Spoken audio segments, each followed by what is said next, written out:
మేము మళ్ళీ gold, silver మరీ పెరుగుతుంది. గోల్డ్ 161 ఉంది. సిల్వర్ 267 ఉంది. అవును. సో, ఇంత పెరగడానికి రీజన్ ఏమై ఉండిద్ది మ్యామ్?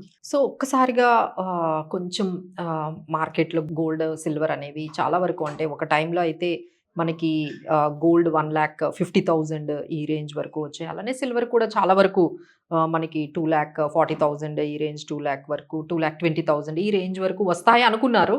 బట్ ఇమ్మీడియేట్‌లీ మార్కెట్‌లో మళ్ళీ రీబౌండ్ అనేది మనకి గోల్డ్ అండ్ సిల్వర్‌లో కనిపించింది. దానికి మెయిన్ రీజన్ మనకి జియో పొలిటికల్ టెన్షన్స్, మనకి యూఎస్, ఇరాన్ అక్కడ ఏదైతే మనకి యుద్ధ వాతావరణం కనిపిస్తుందో అక్కడ ఎటువంటి క్లారిటీ రాలేదు. అంటే లాస్ట్ టైమ్ కూడా అక్కడ స్టార్ట్ అవుతుంది అనుకున్నారు. యుద్ధం అనేది మొదలవుతుంది అనుకున్నారు. అన్నీ కూడా జెట్స్ గానీ అన్నీ ఫైర్ జెట్స్ యూఎస్ అంతా కూడా అంటే మనకి అప్పుడు ఇరాక్‌లో ఎలా అయితే ఇన్వేజన్ జరిగిందో ఆ విధంగా ఇరాన్‌లో కూడా జరగబోతుంది అనేటట్టుగా వాళ్ళ ప్రిపరేషన్ అనేది కనిపించింది. ఇమ్మీడియేట్‌గా అక్కడి నుంచి గోల్డ్ అనేది మనకి పెరగడం జరిగింది.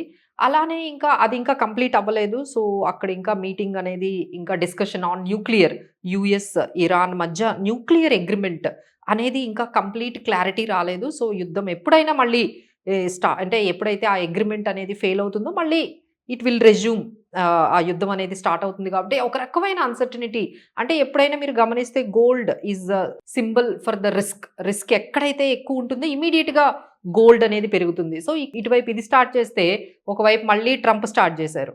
టారిఫ్స్ మళ్ళీ అక్కడి నుంచి యూఎస్ నుంచి సుప్రీం కోర్ట్ వాళ్ళు ఈ ట్రంప్ ఏవైతే టారిఫ్స్ డిఫరెంట్ కంట్రీస్ మీద ఇలా 40-50% వేసుకుంటూ వెళ్ళిపోతున్నారో అవన్నీ ఇల్లీగల్, ఇమ్మీడియేట్‌గా ఆపేయాలి అని చెప్పి. సో, ఆయన ఏం చేశారు, ఇప్పుడు 10% అనేది కొత్త చార్జెస్ వేయడము, తర్వాత మళ్ళీ దాన్ని 15% కూడా చేస్తాము అనేది జరుగుతూ ఉంది. సో, ఈ విధంగా అక్కడ కాంగ్రెస్‌కి గానీ, ట్రంప్‌కి గానీ, లేకపోతే యూఎస్‌లో ఈ సుప్రీం కోర్ట్ ఇచ్చే డెసిషన్ టువర్డ్స్ టారిఫ్స్ గానీ, ఇదంతా కూడా అది కూడా క్లారిటీ లేదండి. These are all going very, very uncertain. ఏం జరుగుతుంది? రేపు ఏం జరుగుతుంది? రేపు ఏ స్టేట్మెంట్ వస్తుంది? ట్రంప్ నుంచి ఏ స్టేట్మెంట్ వస్తుంది? లేకపోతే యూఎస్ సుప్రీం కోర్ట్ నుంచి ఎగైనెస్ట్ టారిఫ్స్ ఏ స్టేట్మెంట్ వస్తుంది?